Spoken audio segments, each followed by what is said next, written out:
तो पहला सवाल है, निम्नलिखित शिलालेख में से कौन सा एक अशोक के राज्य क्षेत्र के पूर्वतम भाग में स्थापित किया गया? सही आंसर होगा इसका ऑप्शन नंबर बी, धौली मुख्य शिला राजादेश। अगला है, किस बौद्ध मूल ग्रंथ में मौर्य सम्राट अशोक का विवरण समाहित है? का सही उत्तर होगा महावामस्या, ऑप्शन नंबर डी। बहुत इंपॉर्टेंट क्वेश्चंस है फ्रेंड्स, आप लोग देख पा रहे होंगे तो प्लीज वीडियो को जरूर लाइक कीजिएगा और शेयर भी कीजिएगा।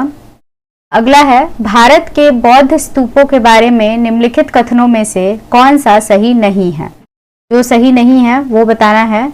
तो इसमें जो सही नहीं है वो है ऑप्शन नंबर सी, ये ग्रामीण इलाकों में स्थित थे। अगला देखते हैं, मेगास्थनीज कौन था?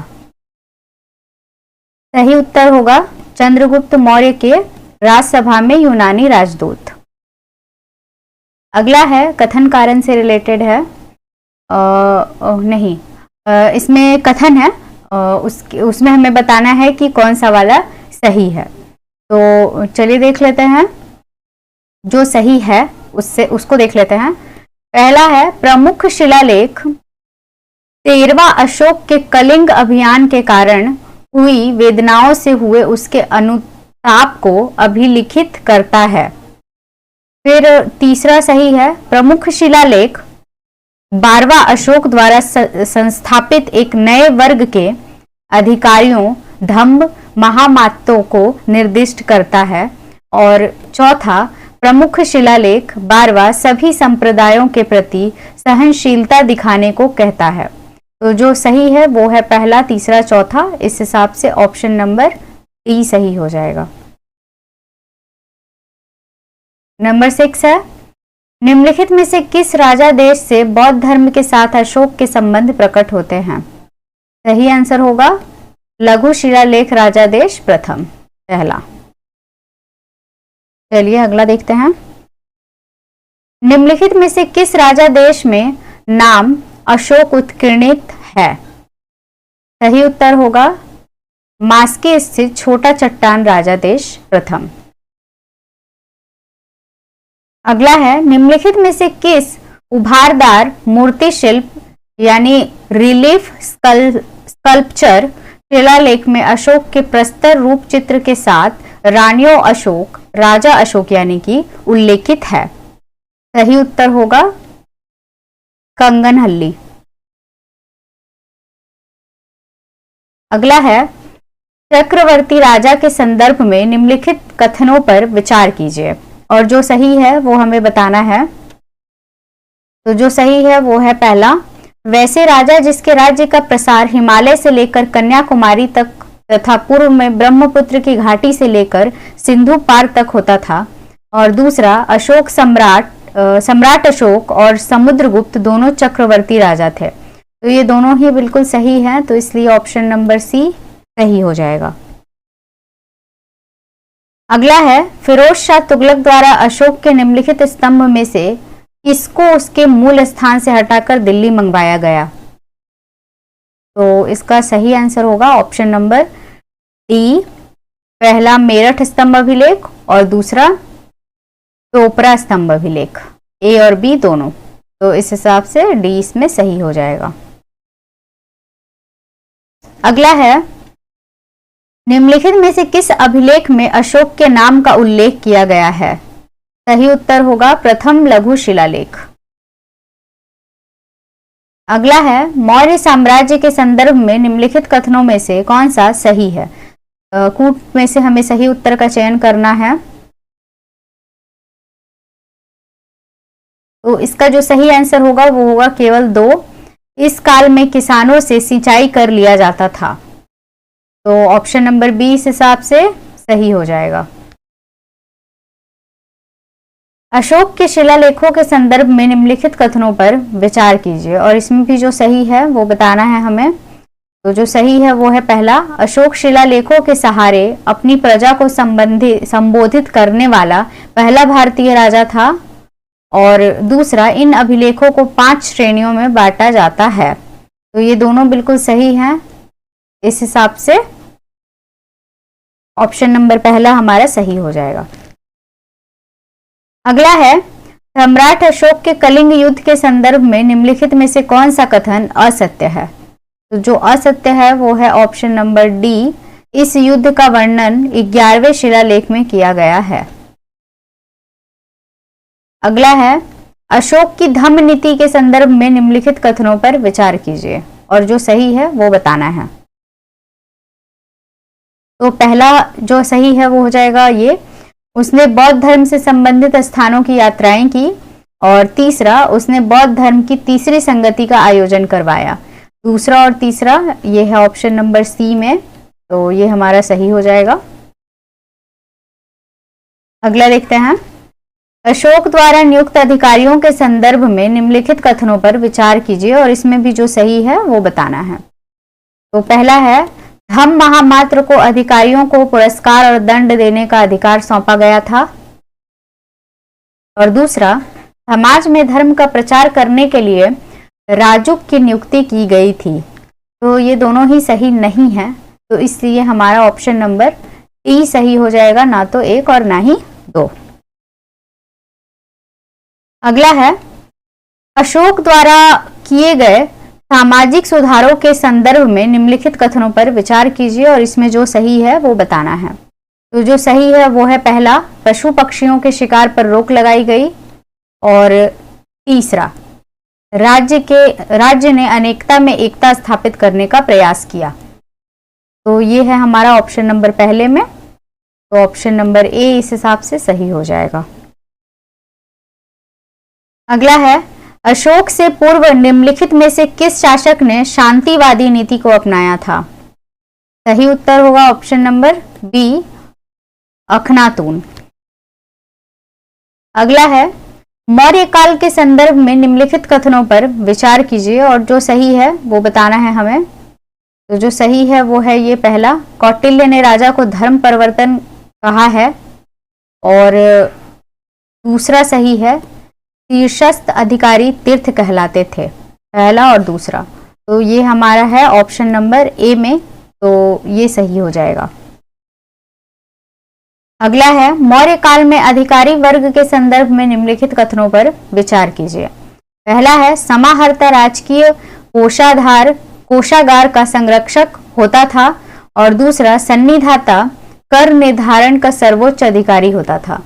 तो इसमें जो सही है वो बताना है, तो ये दोनों ही सही नहीं है, तो इसलिए ऑप्शन नंबर डी सही हो जाएगा। अगला है, मौर्य काल में कृषकों के संदर्भ में निम्नलिखित कथनों में से कौन सा सही है? सही उत्तर का चयन करना है इसमें से हमें। तो पहला होगा, राज्य जमीन को मापने का कार्य करता था। दूसरा, दास उत्पादन कार्यों में लगे हुए थे। तीसरा, राज्य कृषकों के लिए सिंचाई और जल वितरण की व्यवस्था करता था। और चौथा, इस समय पहली बार सुगठित कर निर्धारण प्रणाली का विकास किया गया। तो ये सभी सही हैं, तो ऑप्शन नंबर डी इस हिसाब से हमारा सही हो जाएगा। अगला है, मौर्य शासकों द्वारा एक मजबूत केंद्रीय शासन स्थापित करने के संदर्भ में निम्नलिखित कथनों पर विचार कीजिए और जो सही है इसमें से हमें वो बताना है। तो पहला है, ऐसा नियंत्रण पाटलिपुत्र की अनुकूल अवस्थिति के कारण संभव हुआ। दूसरा, पाटलिपुत्र से जल मार्ग द्वारा राज्य कर्मचारी चारों ओर आ जा सकते थे। और तीसरा, पूरे साम्राज्य में सुगठित सड़क मार्ग का विकास किया गया था। तो ये तीनों ही बिल्कुल सही हैं, तो इसलिए ऑप्शन नंबर डी हमारा सही हो जाएगा। मौर्य काल की वास्तुकला के संदर्भ में निम्नलिखित कथनों में से कौन सा असत्य है? तो जो असत्य है वो है ऑप्शन नंबर बी, पत्थर के स्तंभ राजस्थान में तैयार किए जाते थे।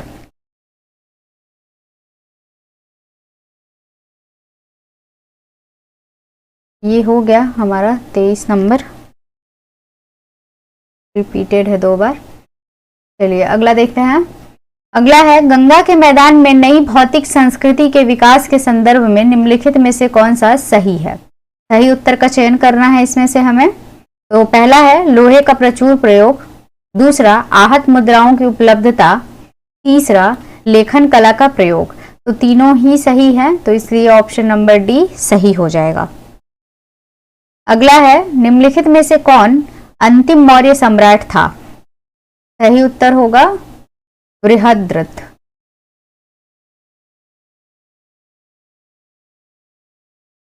मौर्य साम्राज्य के पतन के कारणों के संदर्भ में निम्नलिखित कथनों पर विचार कीजिए और सही उत्तर का चयन करना है इसमें से भी हमें। तो पहला है, अशोक की धार्मिक नीति और यज्ञ विरोधी रुख से ब्राह्मणों में प्रतिक्रिया हुई। दूसरा, मौर्य शासक में वित्तीय संकट का उत्पन्न हो गया मौर्य शासन में। और तीसरा, प्रांतों में दमनकारी शासन था। तो ये तीनों बिल्कुल सही है, तो इसलिए ऑप्शन नंबर डी सही हो जाएगा। अगला है, मौर्य काल के संदर्भ में निम्नलिखित में से कौन सा कथन सही नहीं है? तो जो सही नहीं है वो है ऑप्शन नंबर बी। इस काल में आहत रजत मुद्राओं का प्रचलन नहीं था।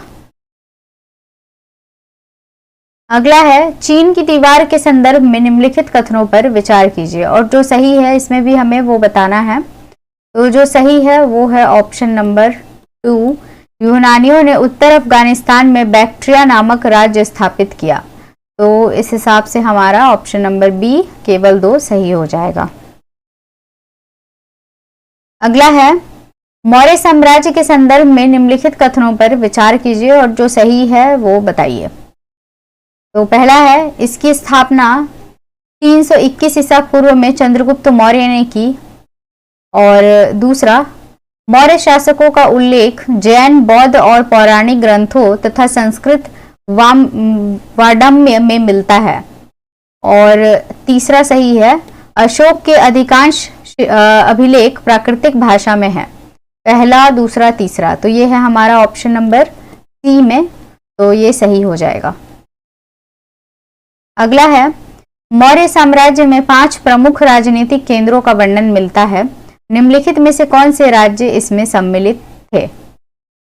कूट में से हमें सही उत्तर का चयन करना है। तो जो आंसर होगा वो होगा पहला पाटलिपुत्र, दूसरा तक्षशिला और तीसरा उज्जैनी। तो ये तीनों हमारा है, पहला, दूसरा, तीसरा, ऑप्शन नंबर 1 में, ए में, तो ये सही हो जाएगा। अगला है, मौर्य काल के संदर्भ में निम्नलिखित कथनों पर विचार कीजिए और इसमें से भी हमें जो सही है वो बताना है। तो पहला सही है, तक्षशिला और उज्जैनी दोनों लंबी दूरी वाले महत्वपूर्ण व्यापार मार्ग पर स्थित थे। तो इस हिसाब से हमारा ऑप्शन नंबर पहला यानी कि ए सही हो जाएगा। अगला है, निम्नलिखित कथनों पर विचार कीजिए और इसमें भी जो सही है वो बताना है हमें। तो पहला है, मेगास्थनीज ने सैनिक गतिविधियों के संचालन के लिए एक समिति का उल्लेख किया है। और दूसरा, अशोक के अनुसार धम्म के माध्यम से लोगों का जीवन इस संसार में और इसके बाद के संसार में अच्छा रहेगा। तो ये दोनों ही बिल्कुल सही हैं, तो इसलिए ऑप्शन नंबर सी हमारा सही हो जाएगा, 1 और 2 दोनों। अगला है, निम्नलिखित कथनों पर विचार कीजिए और जो सही है वो बताना है इसमें भी हमें। तो पहला है, ह्वेनसांग के आगमन के समय तक पाटलिपुत्र खंडहर में बदल चुका था। दूसरा, मौर्य काल में पोहार समुद्र तट पर बसा नगर था। और तीसरा, मौर्य काल में से मथुरा व्यावसायिक तथा सांस्कृतिक गतिविधियों का केंद्र था। तो ये तीनों ही बिल्कुल सही हैं हमारे, तो इस हिसाब से ऑप्शन नंबर डी सही हो जाएगा। अगला है, मौर्य साम्राज्य के प्रशासन के संदर्भ में निम्नलिखित कथनों में से कौन सा सही है? तो जो सही है वो है हमारा ऑप्शन नंबर 2। अशोक ने विभिन्न सामाजिक समूहों तक धर्म का प्रसार करने के लिए धम्म महामात्र नियुक्त किए। ये बिल्कुल सही है, तो इसलिए ऑप्शन नंबर बी सही हो जाएगा, केवल 2। अगला है, अशोक के शिलालेखों के संदर्भ में निम्नलिखित कथनों पर विचार कीजिए और इसमें भी जो सही है वो बताना है हमें। इसमें भी ऑप्शन नंबर 2 ही सही है। शिलालेख अशोक की घरेलू और विदेश नीतियों पर प्रकाश डालते हैं। तो ये है हमारा ऑप्शन नंबर बी में, केवल 2 सही हो जाएगा ये। अगला है, मेगास्थनीज ने निम्नलिखित में से किस शासक के शासनकाल में भारत का भ्रमण किया था? सही उत्तर होगा option number C, Chandragupta Maurya. अगला है, कौटिल्य ने किस राजमार्ग को मौर्यकालीन अर्थव्यवस्था के लिए सर्वाधिक उपयोगी बताया है? सही उत्तर है प्रतिष्ठान श्रावस्ती राजमार्ग। अगला है, प्राचीन भारत के आर्थिक प्रणाली से संबंधित निम्नलिखित युग्मों में से कौन सा एक सम्मिलित नहीं है? तो एक तरफ शब्दावली है और दूसरी तरफ उसका विवरण दिया गया है, और इसमें जो सम्मिलित नहीं है वो हमें बताना है। तो जो सम्मिलित नहीं है वो है हमारा ऑप्शन नंबर सी, उद्रंग गुप्तकालीन सिंचाई कर। अगला देखते हैं, लोहे का प्रचुर प्रयोग, आहत मुद्राओं की बहुतायत, उत्तरी काला पॉलिशदार मृदभांड नाम से प्रसिद्ध, मिट्टी के बर्तनों की भरमार, पकी ईंटों, घेरदार कुओं का प्रचलन और पूर्वोत्तर भारत में नगरों का उदय आदि किस काल में गंगा मैदान की भौतिक संस्कृति के आधार थे? तो इसका सही उत्तर होगा ऑप्शन नंबर डी, मौर्य काल। अगला देखते हैं, ब्राह्मणी और खरोष्टी लिपियों को किसने पढ़ा? सही उत्तर होगा जेम्स प्रिंसेप। अगला है, निम्नलिखित में से कौन से मौर्य इतिहास के साहित्यिक स्रोत हैं? तो जो है साहित्यिक स्रोत वो है पहला अर्थशास्त्र, दूसरा इंडिका और चौथा मुद्रा राक्षस। तो ये है हमारे ऑप्शन नंबर सी में पहला, दूसरा, चौथा, तो ये सही हो जाएगा। अगला है, मौर्य प्रशासन के संदर्भ में सन्निधाता का पद संबंधित है? सही उत्तर होगा ऑप्शन नंबर बी, राजकीय कोष एवं भंडार गृह का मुख्य संरक्षक। अगला है, अशोक के संदर्भ में निम्नलिखित कथनों में से कौन सा सही है? कथन में से हमें सेलेक्ट करना है कौन सा वाला सही है। तो जो सही है वो है पहला, उसने धर्म महामात्र के कार्यकाल की शुरुआत की, और तीसरा, उसके शासनकाल में पाटलिपुत्र में तृतीय बौद्ध संगति का आयोजन हुआ। पहला और तीसरा ये है हमारा ऑप्शन नंबर बी में, तो ऑप्शन नंबर बी हमारा सही हो जाएगा। अगला है, जैन धर्म से संबंधित निम्नलिखित कथनों पर विचार कीजिए और इसमें जो सही नहीं है वो बताना है हमें। तो जो सही नहीं है वो है हमारा ऑप्शन नंबर तीसरा, ऋषभ देव के सम्मान में श्रवणबेलगोला कर्नाटक में गोमतेश्वर की प्रतिमा का निर्माण करवाया गया। तो ये सही नहीं है, तो इसलिए ऑप्शन नंबर सी हमारा सही हो जाएगा। अगला है, मौर्य काल में प्रचलित संस्था एवं संचार निम्नलिखित में से किससे संबंधित है? सही उत्तर होगा गुप्तचर व्यवस्था से। अगला है, निम्नलिखित में से कौन सी विशेषताएं कौटिल्य के अर्थशास्त्र के अंग हैं? सही उत्तर का चयन करना है कूट में से हमें। तो पहला है राज्य के सप्तांगों की चर्चा, दूसरा दीवानी फौजदारी तथा व्यक्तिगत कानून का उल्लेख, और तीसरा युद्ध में विजय के उपाय। तो ये तीनों ही हैं विशेषताएं अर्थशास्त्र की, तो इसलिए ऑप्शन नंबर डी हमारा सही हो जाएगा। अगला है, निम्नलिखित कथनों पर विचार कीजिए और जो सही है वो बताना है हमें। तो पहला है, मौर्यकालीन स्तंभों की रचना एकल चट्टानों को काटकर नहीं बल्कि टुकड़ों में की गई थी, और दूसरा, लोमस ऋषि की गुफा को अशोक द्वारा बौद्ध धर्मियों के लिए संरक्षित किया गया था। तो ये दोनों ही सही नहीं है, तो इसलिए ऑप्शन नंबर डी सही हो जाएगा, ना तो एक और ना ही दो। अगला है, मौर्य साम्राज्य के संदर्भ में निम्नलिखित कथनों पर विचार कीजिए और इसमें भी जो सही है वो बताना है हमें। तो पहला है, उज्जैनी इस साम्राज्य का एक प्रमुख राजनीतिक केंद्र था, और दूसरा, धम्म के संदेशों का प्रसार करने के लिए धम्म महामात्र नियुक्त किए गए थे। तो ये दोनों ही सही है, तो इसलिए ऑप्शन नंबर सी सही हो जाएगा।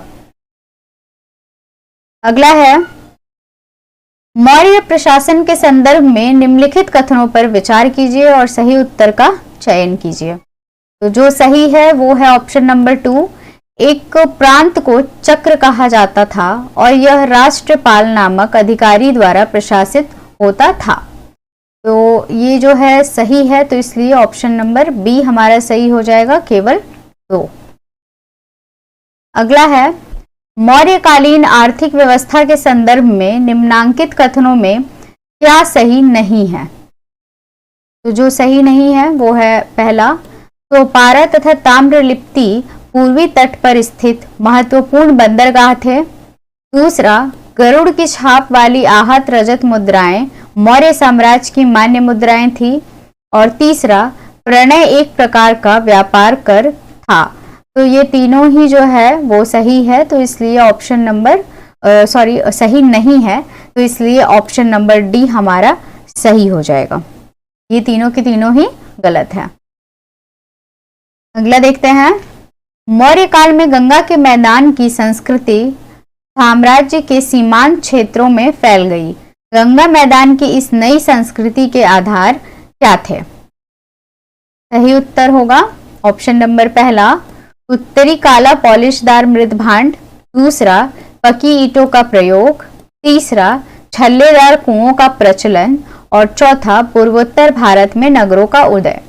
तो ये चारों सही हैं बिल्कुल, तो इसलिए ऑप्शन नंबर डी हमारा सही हो जाएगा।